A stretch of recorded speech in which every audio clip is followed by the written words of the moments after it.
ପ୍ରଭୁ ସୈନ୍ୟାଧିପତି ସଦାପ୍ରଭୁ ଜେରୁସାଲେମ ଓ ଜିହୁଦା ଠାରୁ ଯଷ୍ଟି ଓ ଯଷ୍ଟିକା ଅର୍ଥାତ୍ ଅନ୍ନ ସ୍ୱରୂପ ସମସ୍ତ ଯଷ୍ଟି ଓ ଜଳ ସ୍ୱରୂପ ସମସ୍ତ ଯଷ୍ଟିକା ଦୂର କରୁଅଛନ୍ତି।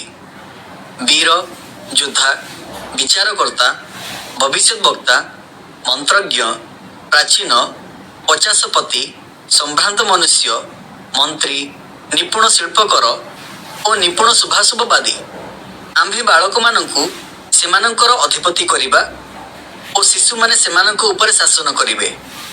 ଆଉ ଲୋକମାନେ ଏକ ଜଣ ଅନ୍ୟ ଜଣ ଦ୍ୱାରା ଓ ପ୍ରତ୍ୟେକ ଲୋକ ଆପଣା ପ୍ରତିବାସୀ ଦ୍ୱାରା ଉପଦ୍ରୁତ ହେବେ।